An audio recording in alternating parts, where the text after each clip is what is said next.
8 é o texto que eu quero fazer uso com vocês, respeitando o regulamento interno do ministério, baseado na doutrina também. Se o pastor Maico discipula, instrui os irmãos a fazer a leitura em pé, que assim faça, senão pode ficar sentado. Eu quero aqui respeitar o que é proposto para os irmãos na liturgia do culto.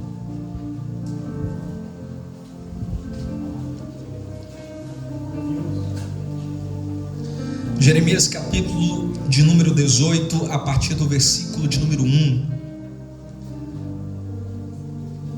A leitura se estenderá até o versículo de número 4. Se tiver alguém próximo a você que não possui a Bíblia, você puder e quiser ser gentil, se aproximando dele ou dela. Glória a Deus. Aleluia. Jeremias capítulo 18, a partir do primeiro verso. Eu prometo falar pouco e entregar tudo. E se passarmos aqui, eu fico em paz. Nem que eu volte para Teixeira de Freitas a pé, mas eu só saio desse altar depois que eu entregar tudo, tá bom? Os que encontraram só em ato de confirmação, digam amém. A palavra do Senhor que veio ao profeta Jeremias dizendo: levanta-te, desce à casa do oleiro, e lá te farei ouvir as minhas palavras. E desci à casa do oleiro, e eis que ele estava fazendo a sua obra sobre as rodas.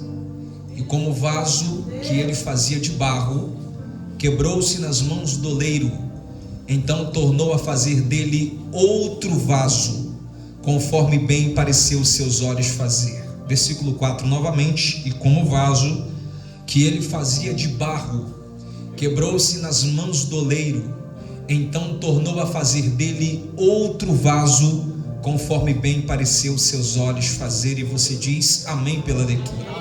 Pode se assentar, a oração foi feita, eu não quero invalidá-la. Eu gostaria da sua máxima atenção, Aleluia, Jesus. Glória. para que possamos discorrer neste texto de forma precisa. E eu prometo aos irmãos ser muito sucinto. Então, se você me entregar a sua máxima atenção, nós chegaremos a um denominador comum e usaremos aqui o texto ou o tempo que nos foi proposto para podermos pregar a palavra. Queridos irmãos em Cristo Jesus, existem 2 capítulos que são denominados a espinha do livro do profeta. O primeiro capítulo é o capítulo de número 1 do livro do profeta Jeremias, o livro que leva o seu nome, pois é neste capítulo que nós vemos o cenário do chamado profético de Jeremias. Eu queria ressaltar para os irmãos que Jeremias em nenhum momento teve vontade de ser profeta, e eu digo isso de forma precisa, até porque na cultura do Oriente Médio, e também baseado na cultura judaica, todo filho de sacerdote se preparava não para ser profeta, mas para ser sacerdote.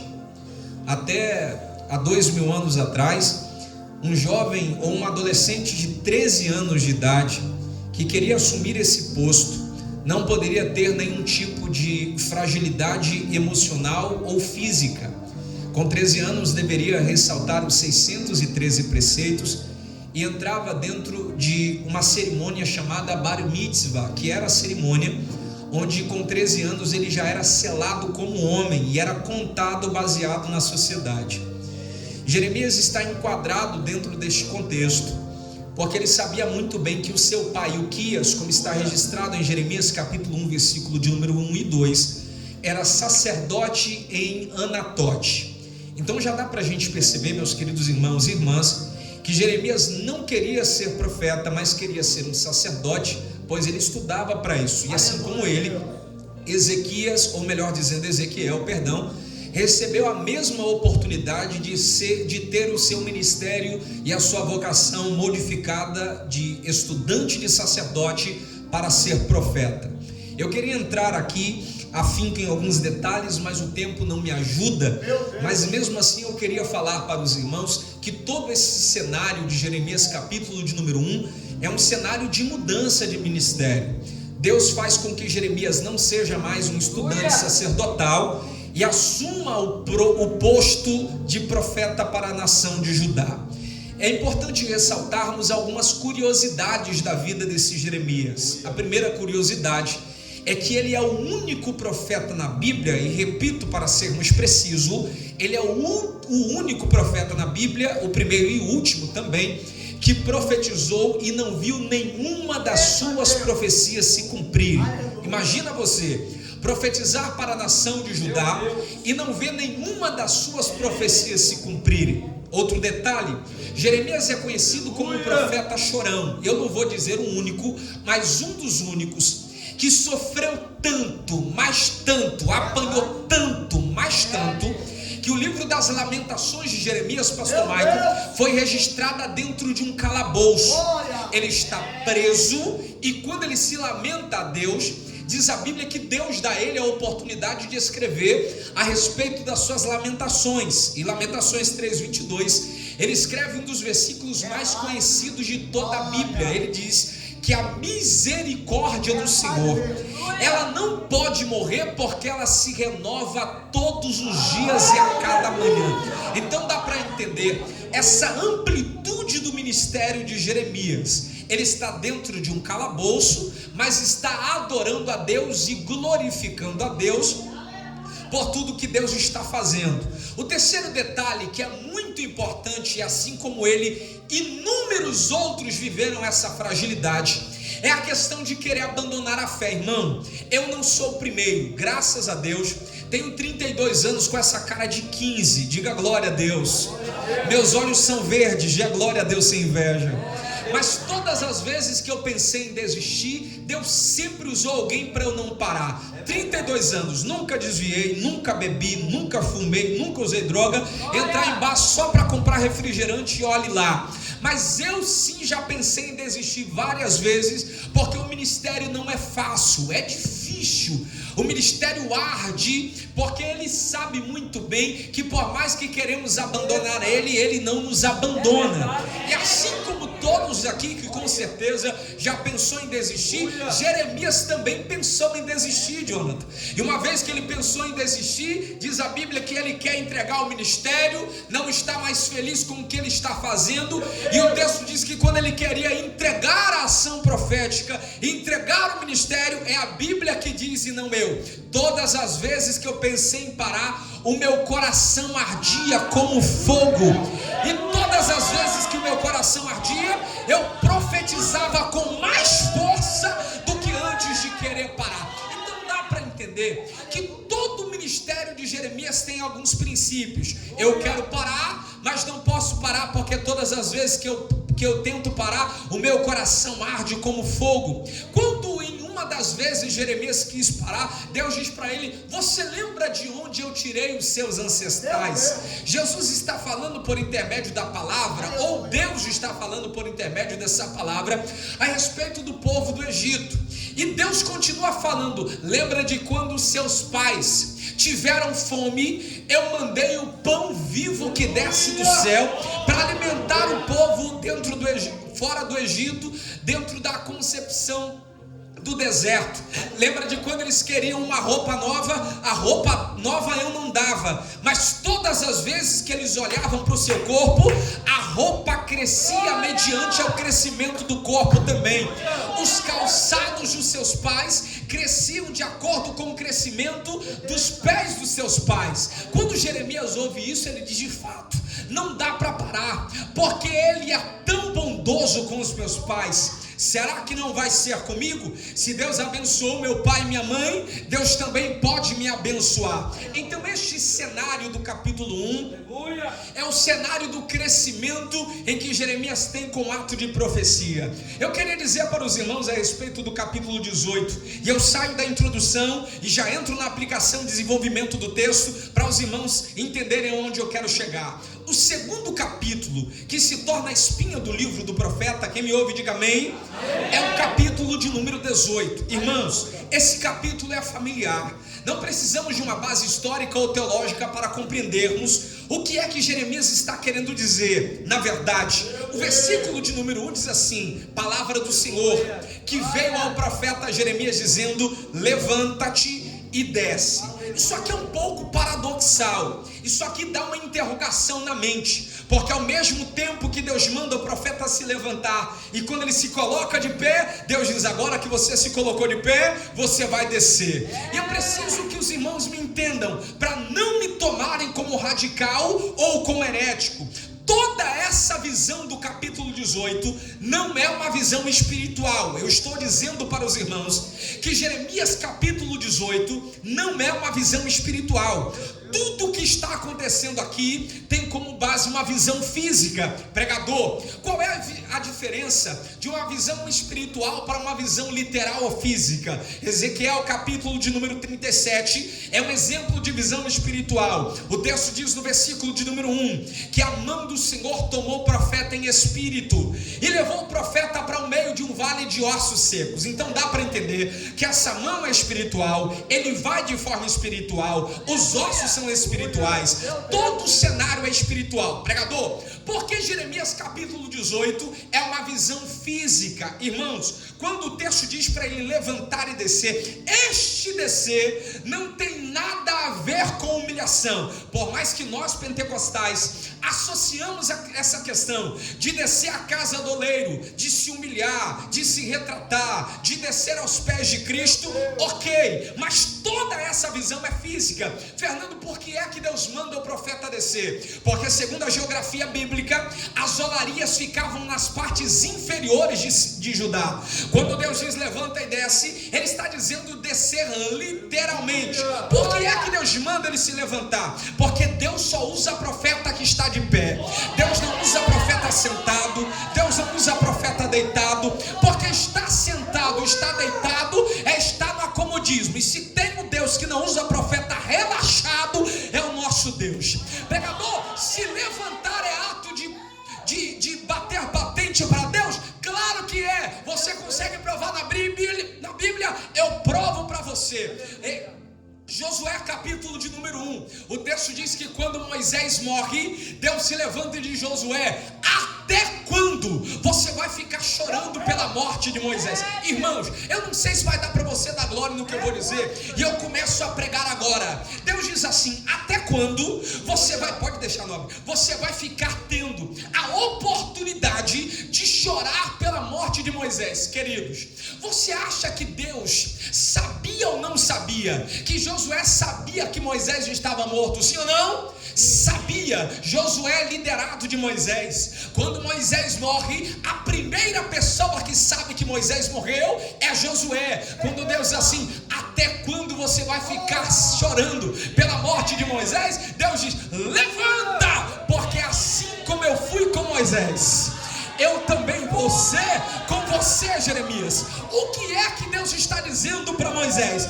Enquanto você ficar chorando por quem se foi, eu não vou te usar para ser liderança. O que é que Deus está dizendo para a igreja? Você tem que parar de se lamentar por quem saiu da sua vida. Você não perdeu, muito pelo contrário, quem perdeu foi quem saiu de perto de você.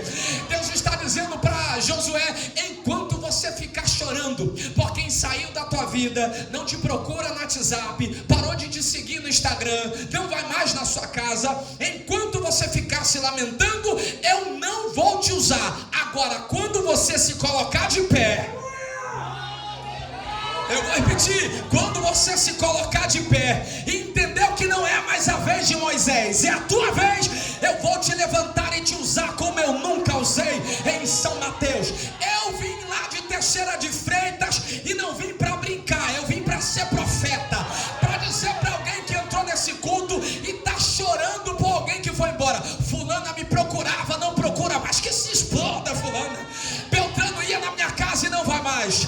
Fulano ia na minha casa e agora não vai mais. Beltrano vinha na minha igreja e não vem mais. Isso aí é crente que não entendeu que comunhão é princípio do evangelho. Mas quando eu entendo que eu tenho que ter força para romper, pode me abandonar A, pode me abandonar B, pode me abandonar pai, mãe, pode me abandonar presbítero, diácono, pastor. Quem não pode me abandonar é aquele que morreu por mim na cruz do Calvário.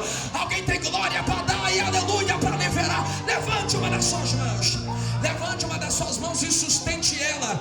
Eu profetizo em nome de Jesus: Deus bateu gente de pé de novo, para a glória do nome de Senhor.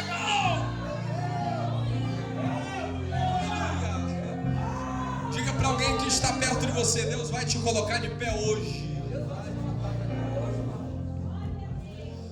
Quando o profeta se levanta e desce, ele entra dentro da olaria. Irmãos, leia o texto. Se você não der glória a Deus aqui é porque está mal.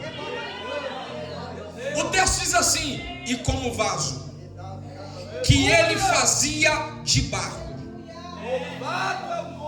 Ele fazia está exatamente no passado.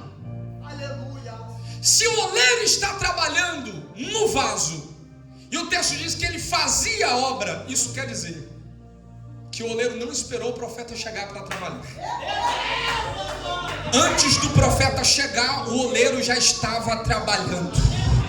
Eu profetizo que antes de você chegar em casa, o oleiro já vai ter, olha aí, 1, 2, 3, 4, 5, 6, 7, 8, 9. Eu vou repetir, eu vou de novo, hein? Eu vou de novo. Antes de você chegar em casa, ai Jesus, se você tem glória para dar, hora é agora. Deus já vai ter liberto alguém que está lá, já vai ter transformado a alma de vasos que estão lá. Quando você chegar na rua da tua casa, aquele demônio que estava agindo vai meter o pé de São Mateus, vai voltar para o quinto dos infernos e o nome do Senhor será glorificado. Alguém trouxe glória a Deus para o conectado pela palavra? Abra sua boca e diga glória. Abra sua boca e diga glória. Antes de você chegar,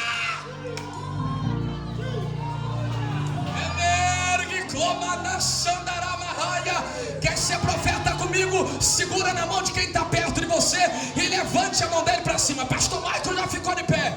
Levante a mão dele para cima, olha na bolota branca do olho dele e diga: vai dar glória a Deus agora, ou vai esperar ele trabalhar? Vai dar aleluia agora, ou vai esperar ele fazer? Antes de você chegar aqui, a porta ele já estava abrindo, o milagre já estava acontecendo. Quem tem glória para liberar, a hora é agora, está liberado. Você não pagou nada para entrar. O oleiro já estava trabalhando.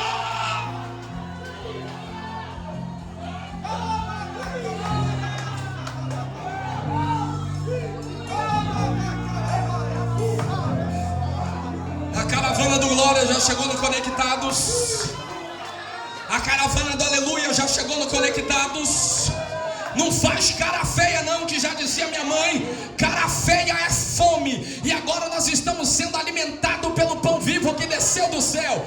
Ele vai trabalhar ao seu favor. Escute isso. E como vaso que ele fazia. E o texto é categórico. O texto diz: o vaso é de barro. O vaso é de quê? Ah não, você está com fome. O vaso é de quê? Barro. Por que não de ouro? Por que não de prata? Por que não de pedras preciosas? Irmão, se você não pegar aqui, isso aqui é porque você está mal. Jonathan, o texto é categórico em dizer que o vaso é de... Eu não sei se você sabia dessa informação, mas se você não sabia, vai saber agora. A única matéria-prima que suporta fogo é o barro. Ouro no fogo derrete, prata no fogo derrete, pedra preciosa no fogo fica fosca e trinca. É por isso que se na rua da tua casa não for asfaltada e for barro, espera dar uma chuva, vai dar lama. Mas na hora que o sol quente bater lá, na medida do calor do sol, vai criar tanta crosta, tanta pedra, que para tu tirar do teu portão tu vai ter que usar uma enxada, sim ou não? Por que é que ele fala vaso de barro? Deus estava dizendo: eu não uso vaso de ouro. Porque fogo na Bíblia tem algumas etimologias. O que seria etimologia? Seria significados. É a mesma coisa de tipologia ou simbologia. Fogo na Bíblia é uma representatividade de resposta de Deus. Quando Elias orou no Monte Carmelo, ele disse: Senhor, responde com fogo. Resposta. Fogo na Bíblia é sinônimo do Espírito Santo. Atos capítulo 2, versículo 3. E eles falavam línguas repartidas como? Só que fogo na Bíblia também fala de prova. Porque quando os 3 jovens foram lançados na fornalha, Nabucodonosor lançou os 3 como prova que eles morreriam e não viveriam. Por que é que Deus usa vaso de barro? E o vaso de barro, para ser vaso, tinha que passar pelo processo do fogo. Deus estava dizendo: a única matéria-prima que vai suportar a prova são os vasos de barro que eu usei e utilizei para sempre. É por isso que tem vários vasinhos de ouro por aí que na primeira prova está derretendo. Vou desviar, vou entregar a carteirinha, vou entregar a liderança, vou entregar a juventude, não toco mais na igreja, não viro mais massa no crescimento do ministério, não vou carregar mais lajota no fundamento da igreja, não vou mais, eu saio do grupo, não converso mais com o pastor Michael, como se ele fosse morrer, né? Não converso mais com Jonathan, eu não vou mais naquela igreja fundo de quintal. É porque você é vasinho de ouro, é porque você gosta de coisa boa. Agora quem é vaso de barro adora a Deus até no meio do mato. Quem é vaso de barro de verdade não quer saber. Se for para sentar na cadeira, ele vem. Se for para sentar no chão, ele vem. Se o microfone estiver funcionando, ele canta. Se não tiver microfone, ele canta também. Agora quem é de ouro derrete, mas quem é de prata e quem é de pedras preciosas não suporta o calor do fogo. Deixa eu te falar uma coisa. Eu preciso que você entenda isso. E eu vou a caminho do fim. Vou deixar a saudade que aí eu volto. Aleluia. Escuta isso aqui. Nós não somos conhecidos por aquilo que suportamos. Ou melhor, por aquilo que conquistamos. Somos reconhecidos por aquilo que suportamos. Então você está dizendo que aquilo que eu conquisto não define quem eu sou? Não define. Porque você pode conquistar hoje e pode perder amanhã. O que você conquista não define o que você é ou quem você é. Agora o que você suporta. Era para você ter dado glória agora. Então eu vou repetir, eu vou até melhorar. Porque eu suporto, Verão, está na Bíblia? Está na Bíblia. Quando eu falo de Davi, você lembra de quem? Golias. Quando eu falo de Moisés, você lembra de quem? Faraó. Quando eu falo de João Batista, você lembra de quem? Herodes. Quando eu falo de Jesus Cristo, você lembra de quê? Cruz do Calvário. Quando eu falo de Sadraque, Mesaque e Abednego, você lembra de quê? Fornalha de fogo. Quando eu falo do apóstolo Paulo, você lembra de quê? Espinho na carne. Oh Jesus, eu estou falando que cada um foi conhecido por aquilo que suportou e não por aquilo que conquistou. É por isso que o diabo bate cabeça no inferno. É porque ele está vendo você desempregada, mas todo mês tem dízimo para dar. Que negócio é esse? Está vendo você recebendo pouco, mas está tomando Coca-Cola com limão e comendo picanha na churrascaria. Está vendo as irmãs na prova, mas ainda tem dinheiro para ir no salão fazer a unha, fazer a sobrancelha, fazer o cabelo e ainda comprar escarpão para colocar no pé. O que é isso? Isso é vitória para vaso de barro que suporta fogo.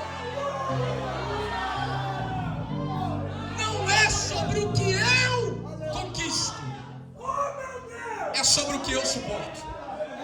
E como vaso que ele fazia de barro quebrou-se nas mãos do oleiro. Irmãos, minha penúltima aplicação contextual. Aleluia, eu preciso que os irmãos entendam isso aqui. Aleluia, meu Deus. O oleiro na ótica do Oriente Médio fazia, até hoje na verdade, todas as obras que eles faziam com as mãos.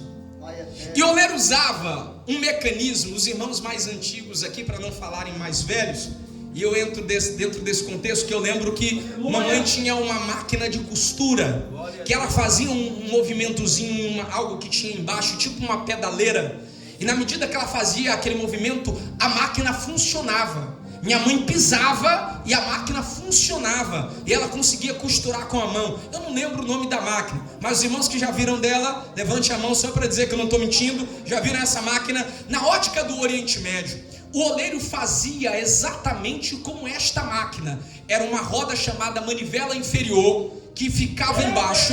Ele ligava essa manivela em um eixo central com outra roda superior, e na medida que ele fazia um movimento com os pés embaixo, a roda de cima iria se movimentando, e ele conseguia trabalhar com as mãos até até fazer o vaso de barro.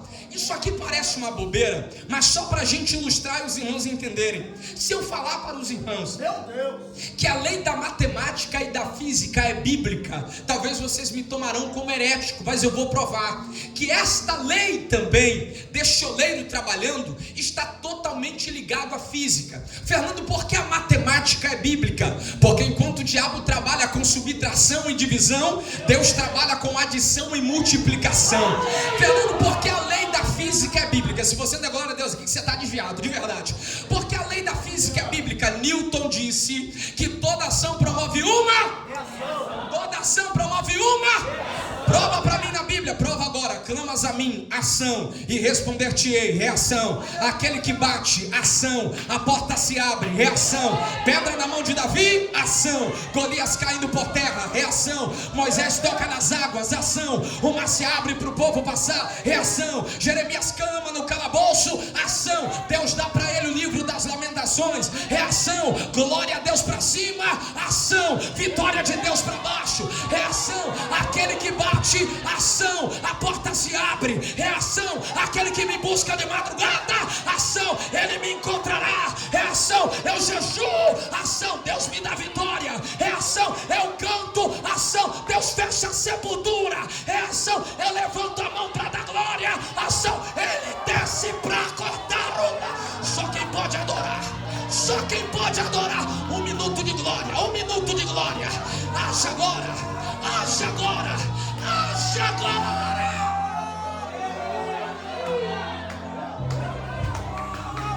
Só quem vai agir, só quem vai agir, só quem vai agir. Dá um cutucão em quem está perto de você e diga para ele: o céu só vai reagir quando você agir. Cadê a boca para dar glória? Cadê a boca para dar glória?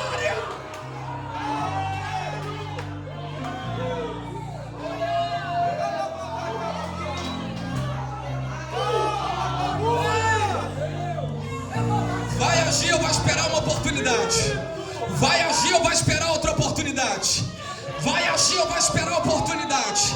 Eu não quero saber se você entrou aqui para ver A ou B. Eu quero saber que você vai voltar para casa agindo a partir de hoje. Você vai voltar para casa agindo a partir de hoje.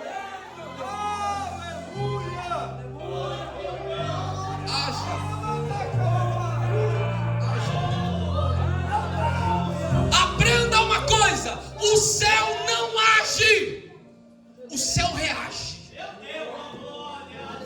Não é Deus que começa, é nós que começamos e Ele termina aquilo que a gente começou. Vou repetir para cravar na tua alma e no teu coração: não é Deus que começa, somos nós que começamos para Ele terminar aquilo que a gente começou. Deus não pode fazer nada se você não fizer também. Aí tem gente que diz assim: Senhor, abre a porta. Aí pergunta para o camarada: entregou quantos currículos? Sabe qual é a resposta dele? Nenhum.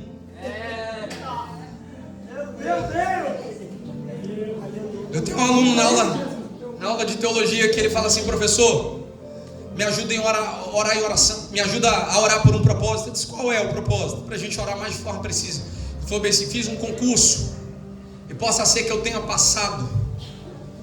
E o concurso é muito bom, o salário mínimo é 10 mil reais. Quando ele falou isso comigo, o Espírito Santo falou: pergunta se ele dá o dízimo.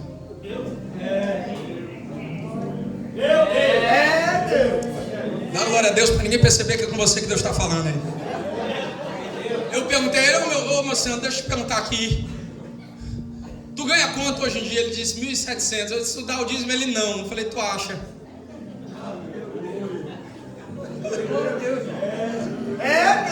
Tu acha que Deus vai te botar numa porta se com um salário mínimo tu não dá o dízimo? Tu vai dar com 10? Tô aqui para falar a palavra de maldição não, mas só se for Deus mesmo para tu passar nesse negócio. Fernando, como é que Deus vai agir ao meu favor? Quando eu agir a favor dele. E não é uma troca de favor não, é um princípio de honra. E eu preciso te fazer aprender isso. Se você não tiver entendido nada da mensagem, mas ir para casa com essa frase na sua mente: minha vinda aqui já não foi em vão. Se você quiser que Deus faça por você o que Ele nunca fez, você tem que fazer por Ele o que você nunca teve coragem para fazer. Quando eu fizer para Deus o que eu nunca fiz, eu vou ter a capacidade de Deus fazer por mim o que Ele nunca fez. Encerro. E como o vaso que ele fazia de barro quebrou-se nas mãos do oleiro, então tornou a fazer dele. Só o pastor Mike entende a Bíblia? Então tornou a fazer dele outro vaso, conforme bem pareceu os seus olhos fazer. Irmãos, o oleiro fazia o vaso com as mãos, sim ou não? Sim. Vamos lá? Na ponta de cada dedo existe uma coisa chamada digital. Eu não sei se alguém aqui tem irmão gêmeo. Alguém tem? Irmão gêmeo? Não tem? Por mais que você tenha um irmão gêmeo, pode ser parecido os olhos, o nariz, a boca, a feição, a aparência, mas a digital é diferente. O que significa a digital? Identidade. Se você não der glória a Deus, o que você não entendeu onde eu quero chegar? Fernando, por que é que o oleiro fazia o vaso com as mãos? Porque não é a identidade do vaso que passa para o oleiro, é a identidade do oleiro.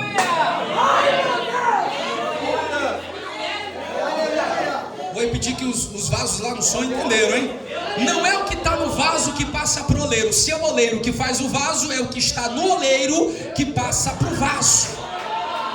O vaso está na terra, o oleiro está no céu. Então não é o que está na terra que vai para o céu, mas aquilo que está no céu. Só vai ter, se você não der glória a Deus aqui, é porque está mal. Só vai ter um dia que aquilo que estiver na terra vai para o céu. É quando a trombeta tocar. Porque quando a trombeta tocar, não é Deus que vai vir para a terra, mas a igreja vai morar na eternidade. Só quem está comigo, só quem está comigo, levante uma das suas mãos em nome de Jesus. Abra sua boca e o melhor glória a Deus que você puder. A hora é agora, a hora é agora, a hora é agora, a hora é agora. Fique de pé dando glória, fique de pé dando glória. Fique de pé dando glória, que é o que está no oleiro que vai passar para você. Tem glória a Deus para liberar, tem aleluia para liberar, tem línguas estranhas para liberar. Sinta a presença do oleiro nos conectados pela palavra. Sinta a presença do oleiro.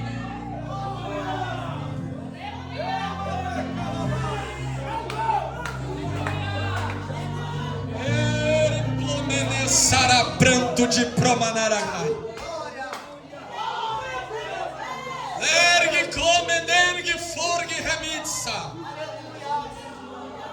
Eu estou pregando para vasos quebrados.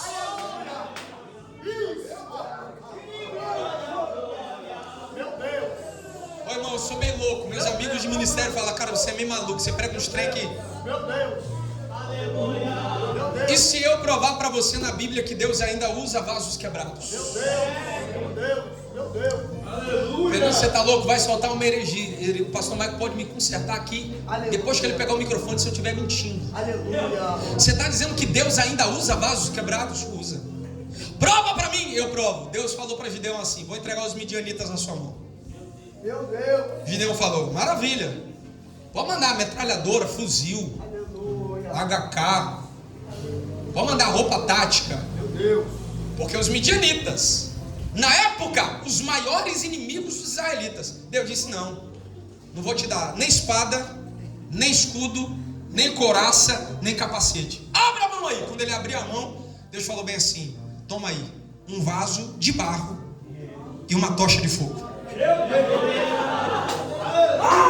olhou e falou: o senhor está brincando, nós vamos contra os midianitas. Pois é, você vai levar isso.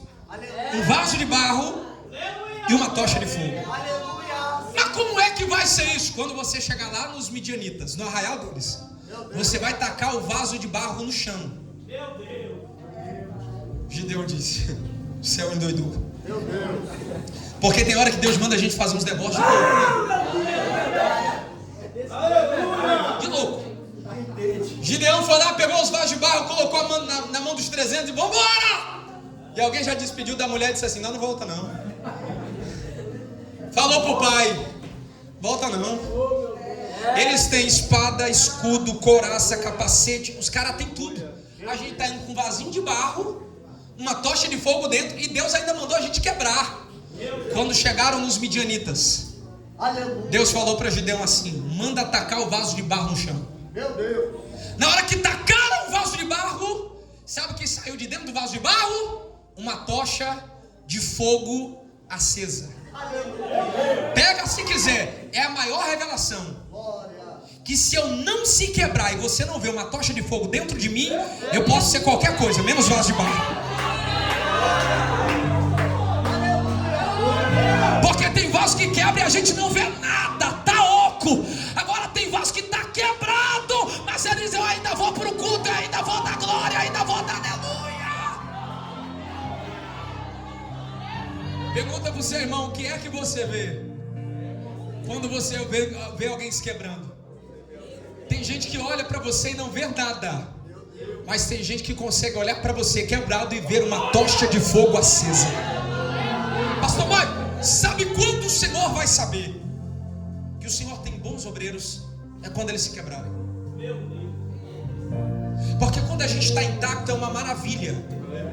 O pastor percebe quando o obreiro é de verdade, quando ele se quebra, quando ele se quebra. Porque quando a gente está bom, irmão, é uma maravilha. A gente leva o pastor Mike para a churrascaria, a gente ajuda na igreja, a gente leva o Jonathan para o açaí, a gente leva os obreiros. Não deu glória porque você não faz isso. O vaso está intacto, é uma maravilha. Agora a maioria dos vasos que se quebra toma birra de Deus, não vem para o culto. O pastor tem que ir atrás, dá glória a Deus que o pau está quebrando, hein? O pastor tem que ligar, o pastor tem que mandar mensagem. Aí, tá, até confirmou. O pastor tem que ir atrás, o pastor tem que ir lá, tem que ir aqui, tem que fazer, e etc e tal. Agora, quando um vaso se quebra e tem dentro dele uma tocha de fogo, quando ele estava intacto ele chegava às 7h30, depois que se quebrar ele chega às 7. Ele vem na escola dominical, ele vem carregar lajota para construção. Diga glória a Deus que o pau está quebrando na coluna de alguém, hein? Ele vem virar concreto. Aí o pastor Michael diz: estamos precisando de obreiro. Aí o vaso intacto diz: vou nada, nesse sol quente. Agora o vaso quebrado que tem uma tocha de fogo, ele vem, ele vira concreto de 7 da manhã a 5 da tarde, dando glória e aleluia. Porque se tivesse churrasco tu viria, mas como não tem, tu não vem. E o pau está quebrando nas costas de alguém aqui. Mas quem é vaso de verdade está quebrado, ele dá glória a Deus bem, dá glória a Deus mal, ele dá aleluia quebrado, dá aleluia intacto. Porque Deus ainda usa vasos. Segundo exemplo, misericórdia. Segundo exemplo de um vaso quebrado, Deus ainda usa vasos quebrados. Pelo, por que você está dizendo isso? Me usou. Quebrado. Me usou, meu pai. Aleluia. Teve uma mulher, Maria, ficou sabendo que Jesus estava dentro da casa de Simão. Maria entrou sem ser convidada. Porque quem quer adorar não precisa de convite. Não espera um cartazinho chegar no teu telefone não, viu? Aleluia. Não espera alguém te ligar. Se não me ligar eu não vou. Tu conhece o endereço da igreja, tu sabe como chega. Porque a igreja está formando um bando de crente Nutella. E perdoa a expressão, eu tenho 32 anos. Eu sou do tempo que o povo pulava na igreja e a gente tinha que segurar a coluna, senão caía o barracão na cabeça da gente. Não tinha microfone bom e caixinha boa não. Os bancos eram de madeira, não era nem vernizado. O povo entrava às 7 sem ter hora para sair.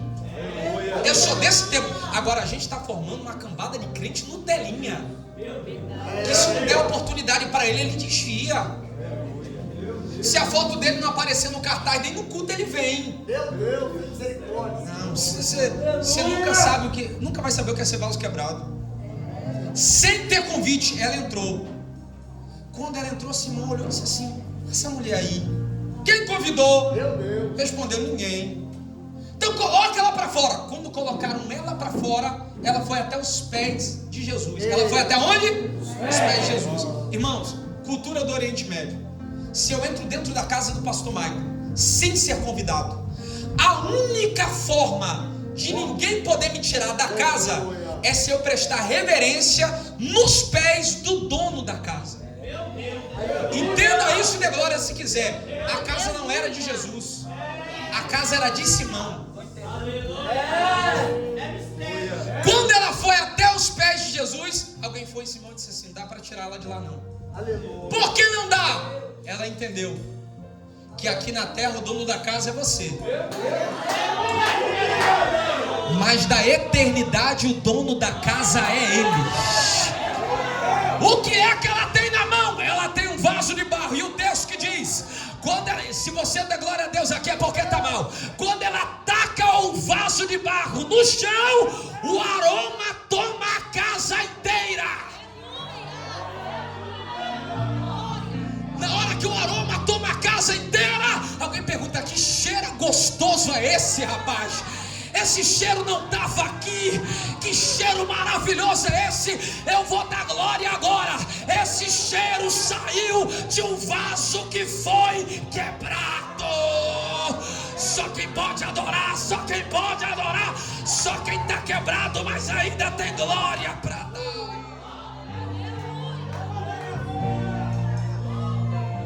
Deus abençoe a sua fé. Que em todo tempo sejam novas as suas bênçãos. Que nunca falte sobre a tua cabeça o óleo precioso do Senhor. Que você saia daqui entendendo: eu estou quebrado, mas Deus ainda vai me usar. Eu estou na lona, estou destruído, estou no chão. Deixa eu te contar uma coisa aqui, e eu encerro agora. Meu Deus. Ainda bem que eu estou com um piloto de fuga ali. O homem dirige bem demais. Ele veio correndo tanto que eu já vim de olho fechado, orando: Abraão, Isaac e Jacó, estou chegando. Glória a Deus. Vai dirigir assim na eternidade, irmão. Glória a Deus. Deus seja louvado. Escute isso. Há 2 anos atrás eu estava morando na Europa e saí por causa de uma fuga emocional. Pastor Mike, tive uma perda irreparável, pelo menos até o momento. Perdi absolutamente tudo o que eu tinha. Mas minha mãe me ensinou: meu filho, você pode não ter nada na vida, mas você precisa valorizar o seu nome. Irmãos, eu nunca preguei por fama, mas sempre prezei por reconhecimento. Sempre. Sempre. Isso aqui é minha vida. E eu percebi que por conta de uma situação as minhas oportunidades iriam de água abaixo. Eu falei: eu não vou aguentar isso aqui. Fui morar em Portugal. Quando cheguei lá, descobri que eu estava no 3º nível da depressão. E sofro com ela até hoje. Eu pergunto para você: será que deu para perceber? 3º nível da depressão. Complexo de bipolaridade, complexo de inferioridade, entre outros complexos que você não imagina que eu passe. E eu fui pregar na divisa de Portugal com a Espanha.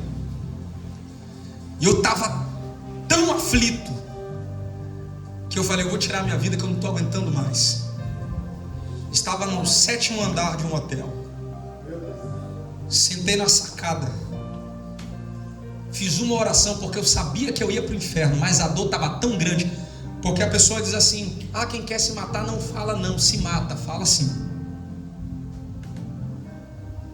Conheço inúmeros pastores que antes de tirar a sua própria vida falaram que não estavam aguentando mais a dor que estavam sofrendo.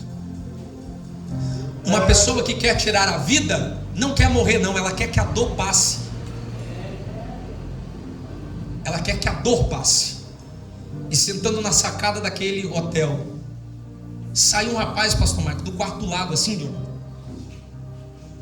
com um cigarro de maconha, acendeu o cigarro, deu um trago, soprou, encostou, olhou para mim e disse: é difícil a vida do crente, né, pregador?